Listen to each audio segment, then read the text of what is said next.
So I've been making games for about 20 years. I've worked on just about every platform since the Game Boy. And at Other Ocean, we've worked on a lot of games. Probably worked on about 120 games. The guys over here in the Emeryville studio have worked on games with Capcom like Street Fighter. Working with Paramount's been great. We really trust one another. So when we were setting out to do this game and do something a little bit different, they understood it 100%. We chose to go with 2D for War of the Worlds. We could have easily done a 3D side-scrolling game. This game is a love letter from us back to Flashback and Out of This World and Heart of Darkness. These games came out around 1991, and since then, the gaming industry has changed dramatically. Mike has managed to keep a really firm grasp on what made those games great. What gave those games a very distinct look was this method called rotoscoping, where they would actually film live actors against a solid backdrop and do all the moves in the game and then draw over that. In today's gaming world, a lot of people use mocap, a lot of people use a lot of 3D models to do their animation. We felt that that just wasn't enough, so we decided to go ahead with rotoscoping because it's very specific to this style and to this genre. The other reason to go with 2D on a technical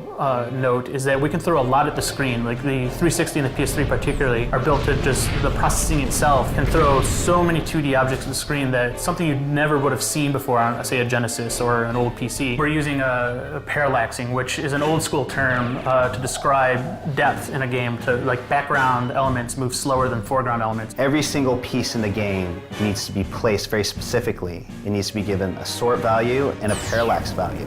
Where in 3D games, you just place them in the scene and the engine does it all for you. And our game has about 250 layers of parallax at our disposal. And a lot of the older games would have about 4, maybe 3.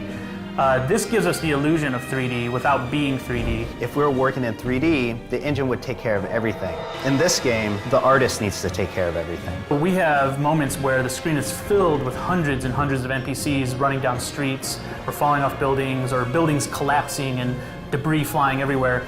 That's just possible now, something we could never have done effectively back in the 90s. The tripod chase, it's one of my favorites because we really just wanted to show that there's just one man who doesn't have a lot, and he's just a regular human, and he needs to survive in all of this chaos. From day one, we wanted to create a game that was an homage to some of these older 16-bit style games. One of the best things about those games, you die often. If you get shot, you're dead. There's no health bar. This is more realistic. Because of that, the game is really difficult, and we as gamers appreciate that. I think we've got a very unique vision for this. It's a very unique game. I couldn't be happier with the way it looks and feels and the colors we've chosen for the game.